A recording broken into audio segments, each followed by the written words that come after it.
Let's be honest, we've always hated the notch. It looks ugly, wastes a lot of precious screen space. Watching videos on this is a pain. And now this is here, the new dynamic island, and this too has all the same problems. It too wastes a lot of screen space. Watching videos on this is also super annoying, kind of. But we want this. Everyone wants this. Everyone wants to buy the brand new iPhone 14 Pro for this dynamic island. This is the one big feature. I mean, imagine the iPhone 14 Pro without the dynamic island. Would it be as hyped up as it is today? No. We would be instead getting these memes. The truth is, Apple has managed to turn this annoying cutout in the screen into a feature, and that is the masterstroke. I say this because Dynamic Island might be a bad name, it probably is, but it is dynamic and it is very cool. I love the cool animations when using the mute switch, during charging, while using AirDrop, or while turning on hotspot. Also, when you are on a call, the left has this phone icon with the time duration and the right has this waveform that actually changes depending on who is speaking. I also like how it works with apps. For example, in music, you get this album art on the left and the music visualizer on the right, and I can press hold and get music controls too. Now, this already works with most music apps. I mean, this is YouTube Music, but this works the same on Spotify and other apps too. Another example is that when you're navigating in maps, the island shows you directions and the distance till the next turn.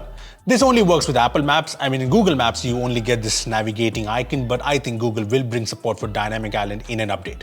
The Dynamic Island also lets you kind of multitask. I mean, I'm on a call right now and I have a timer on, and now I can tap here and the clock app will open, and I can tap on the phone to switch to the phone app now. I can also press hold on the different icons to get different controls from the different apps. See, the Dynamic Island is not always dynamic or very useful. It's limited to a few activities and apps right now, and I would have liked it to work better with, say, notifications like texts. So basically, Dynamic Island remains a static peninsula most of the time, but when it does spring into action, it's pretty cool and it's going to get better. I mean, we already have games designed around the island. This is a game called Hit the Island, and it is fun. The Apollo Reddit app on the iPhone 14 Pro also shows this cat on the dynamic island. You can also set a dog here or other animals. Yeah, it's pretty fun. Now, apart from all this, live activities in iOS 16 are coming later and they will work with this. So yes, this dynamic island is going to get better. I know a few people feel that it's a bit gimmicky, but honestly, I don't agree. And that's because Dynamic Island basically makes you forget that this is practically just a way to hide the Face ID and the camera system. Instead, it makes you feel like this is a brand new cool feature. I mean, it's not perfect. Tapping on the top of the screen can be a pain, and Pro Max users, yeah, you are gonna be annoyed. I mean, this whole UI is also contradictory to iOS 16's more one-handed approach with notifications coming from the bottom, the new search button here. I also feel tapping on the island again and again will leave smudges on the front camera. These aren't big points though, and you know what? Every iPhone launch event gives Android makers something to copy, and this is it now. We've already started seeing some independent developers create similar features, and I'm sure we'll see Android makers copy this in the next few months. Anyway, Dynamic Island is obviously the big feature in the iPhone 14 Pro, but there are other interesting new features. The display has been upgraded, and yeah, it does get very, very bright. But the highlight here is the always-on display. I know Android phones have had AOD since what, 5-6 years now, and I still like the Android implementation more, but this is a different take on AOD, and I respect that. AOD on the iPhone basically just dims the whole screen, so you can still see the lock screen, the notifications, and everything.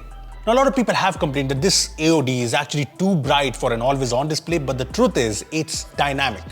In a bright room, it looks like this, but in a dark room, it gets even dimmer. Yeah, this is cool, and this uses the light sensor. But this makes me think that the screen is always on, and that means the light sensor is always on. So is this the reason why the iPhone 14 Pro's battery life is not said to be as good as the 13 Pro?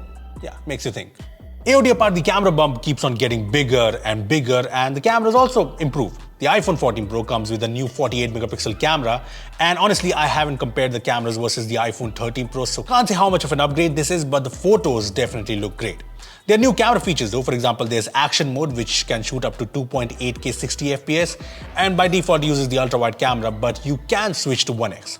Now, action mode does shoot very stable videos, but it's not a massive difference compared to usual video mode. However, when things go really jerky, it does pretty well. You can see the car dashboard here going up and down, but the video is super stable. Also, action mode does not work very well in low light, but there is an option to sacrifice some stability for better quality. The cinematic mode is even better, shooting at 4K 30 FPS now, and it does seem better at handling edges than before.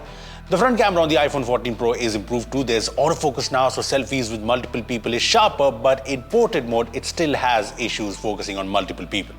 The iPhone 14 Pro also brings a performance bump with the A16 Bionic, and the phone does feel very smooth, especially with the 120Hz ProMotion refresh rate, and gaming is great too. But I was expecting Apple to fix the heating on iPhones, and that hasn't happened. I mean, I'm yet to see if the screen dims while gaming, but the 14 Pro does heat up like previous iPhones. See, here's how I want to sum things up. The iPhone 14 Pro and its dynamic island are a big slap to Android manufacturers. I know, a bit harsh, but the truth is Android makers had moved on from the notch a long time ago. They moved to pill hole and punch hole cameras a long time ago, but except for a few Android apps that tried to make the punch hole interactive, none of the Android makers tried to do anything about it. At the end, Apple had to do it. Say what you will, the Dynamic Island is an innovative way to turn what would be an ugly, pill-shaped black cutout in the screen into a cool new feature, and that is the masterstroke. Also, we've actually had a Dynamic Island in iPhones all this time, and we've just not noticed it. Yeah, I'm sorry. Thanks for watching. I'll see you in the next one.